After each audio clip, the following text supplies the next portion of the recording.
Okay, so if you've been following along on the in the CTF meeting channel, then you've seen we need to go back to Ubuntu 18 server because the Ansible playbook does actually break some stuff because it does expect you to be running the server version.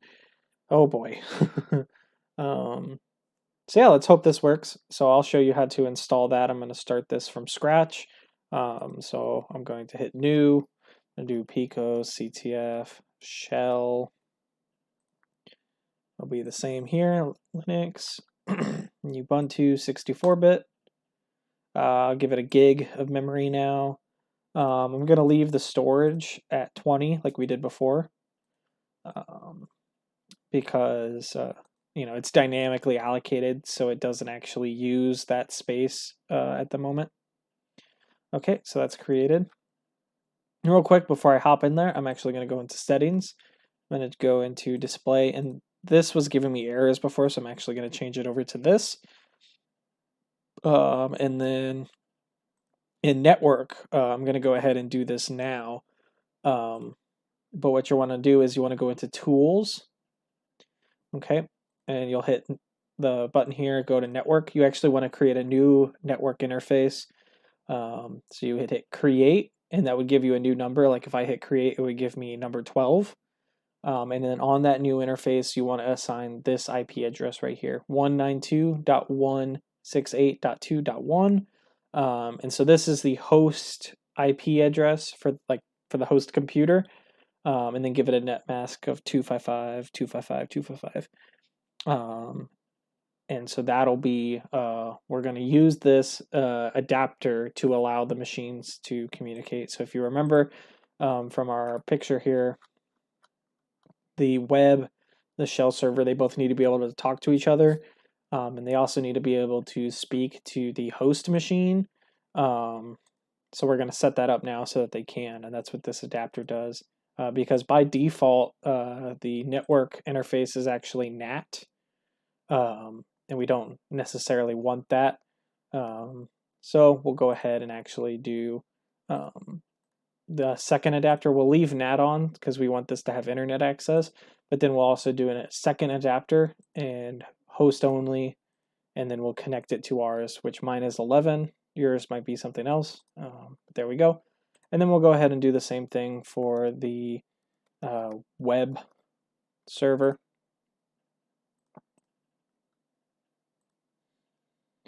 Okay, we'll leave it at a gig of RAM, create a virtual hard disk, dynamically allocated. I'll bump it up to 20 again. And then, okay, cool. And we'll do the same thing here where we'll go into settings. I'm going to change this display thing just in case. And then we'll go into network, connect the second adapter, host only, number 11.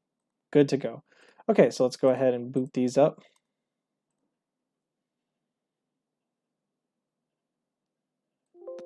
Okay, and we're going to go ahead and select your Ubuntu 18 server.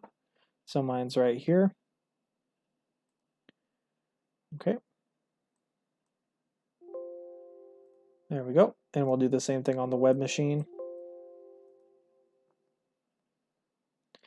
Ubuntu 18 live server, start. Okay.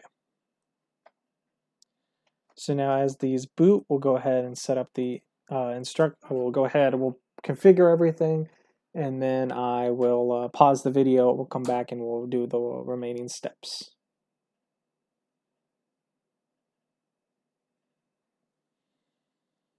Or I'll go ahead and pause it now as well, and then we'll come back when there's actually something to do.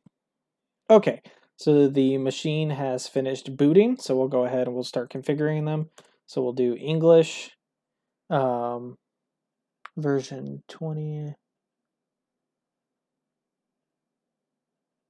I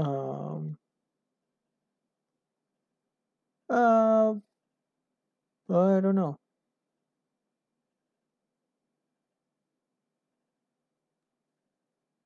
Nah, we'll just continue without updating, that's fine. down. Okay, so now we are going to set up our IP. So the first interface there, the ENPOS3, that is the NAT interface, so we're going to leave that alone. But the second one, that's actually our second adapter. We actually need to set the IP address for this one. So we don't have DHCP running for that, so it doesn't automatically assign a IP address. So just navigate up to it with the arrow keys, hit enter, and then you can edit the IPv4. So real quick, we will set it to manual. Our subnet is going to be 255.0. Oh, actually, it wants you to enter it as like this, 192.168.2.0, I believe is how they want it. And then I think this is /24. Let me make sure.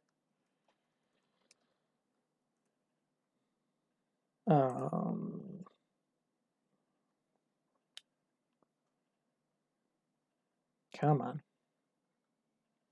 /24 is yes. So that's this net mask we had before. Okay. We'll come back into here. That's good. Our address. So this is our PicoCTF shell, as you can see right there. So the shell has an address is going to have this address, 192.168.2.3. Okay. The gateway is actually going to be our host machine, so that's 192.168.2.1. Our name server, we'll just stick with Google's DNS server, which is going to be 8.8.8.8. And search domains, we'll leave that blank. Okay, and we'll save it just like that. And now we have that set up. This is kind of nice because setting up the IP and in the server version is a little more complicated than setting it up on the desktop version because there's no GUI and you have to change some configurations to make it permanent and stuff like that. So it's nice that we can do that here and kind of save ourselves a little bit of a headache later on. It's not that big a deal, but it's kind of nice. So now just go ahead and select done and you'll be done here. You shouldn't need a proxy. The default mirror is fine. And then we'll just use the entire disk. Yep. And we'll take a look at that. Looks good. Done.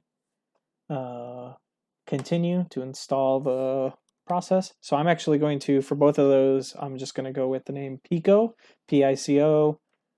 And the server name will actually get changed later on, so it doesn't matter that those are the same. It's going to change it anyways. So we'll go with Pico. The password, I'm just going to pick Pico. You can choose whatever you want. Sure. We'll go ahead. We need to install OpenSSH, so go ahead, check this box. We'll go ahead and install OpenSSH now, and then just hit done. We don't need any of these things right now. There might be some stuff that we actually do want to use, but if we need them, we'll install them later. Right now, I don't think we need anything. So yeah, so that's good. So go ahead and just hit done on that, and that is it. So that is now running. So let's go ahead and do the same thing with web. So web, we'll do the same exact thing. English, just continue without updating. Done. Do the same thing here. We have our first adapter with that NAT, and we can leave that alone. We'll do the second one. Enable it, manual. Our subnet will be 192.168.2.0/24. Our address, so since this is the web server, that's actually going to be 192.168.2.2. Okay. The shell was .3. The web server is .2. So we'll go 192.168.2.1 for the gateway. Our name server will be 8.8.8. No search domain. Save. We'll hit done. No proxy. That mirror's fine. Use the entire disk. Install to that disk. Done. Continue. Name. We'll just go Pico. Nice and easy. Okay, and we do want OpenSSH, so we'll go ahead and do that. We don't need any of this stuff, so we'll skip that, and now we're good. So I'll go ahead and pause the video again. and I'll come back to you once there's actually something to do here. But I believe this is it. This should be the rest of the install. Okay, hey everybody, we're back. So the installation has finished, so we're going to go ahead and reboot these machines. All right, we'll go ahead and make sure the installation media has been removed. Good.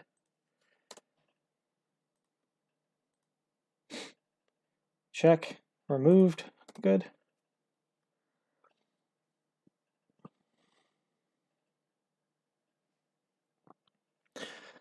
All right, so since these are server machines, we're actually not going to install guest editions on them. There's not much reason to do that. Instead, what we're going to do is we'll SSH into these machines to manage them. So we'll see that in a minute. So what we're going to do now is once they're booted, we'll go ahead and run sudo apt upgrade to make sure all the software is updated. And then we'll set up SSH so we can actually manage these machines from our host machine without having to worry about that. So that's pretty cool. It'll make copy paste stuff like that a little easier. So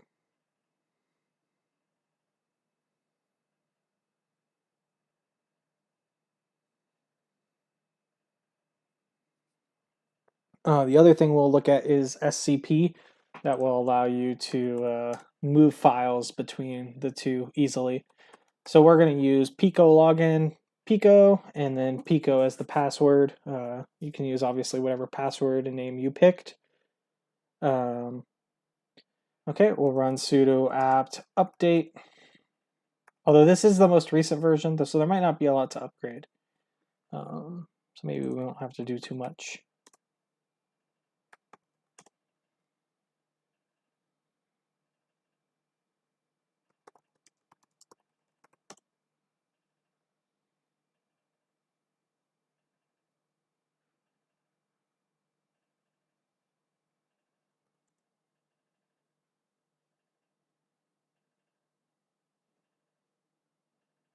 Oh, I may not have internet access.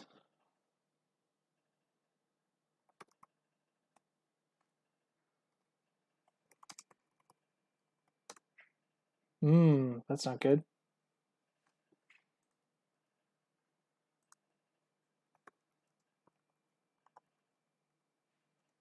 Okay, that's a so I think we might have messed up our routing table.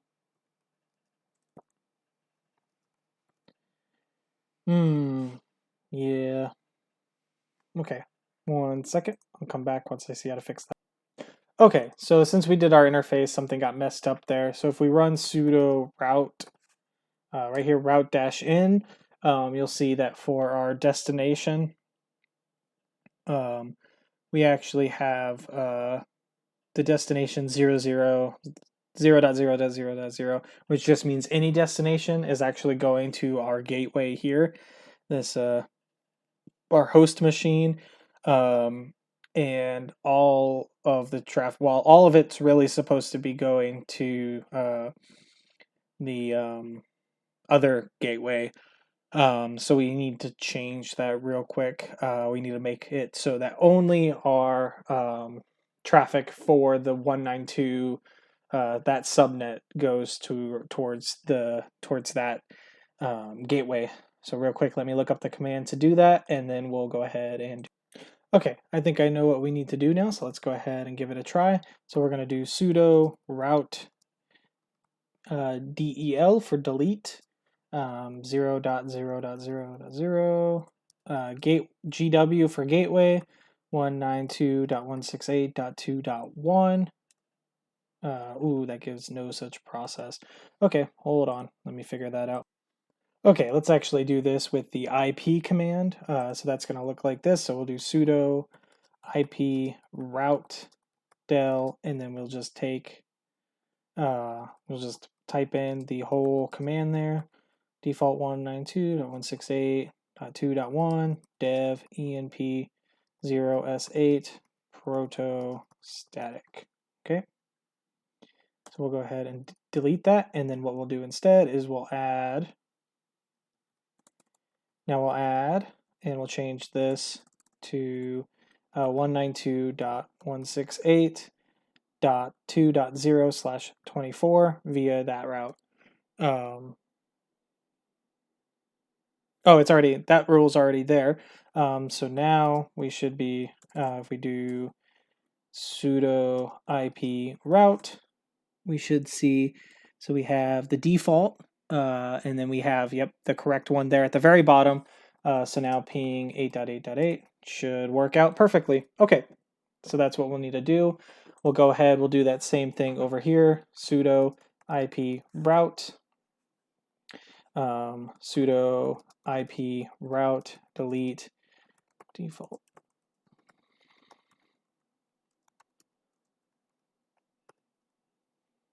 Eight proto static, and we'll go ahead and make sure.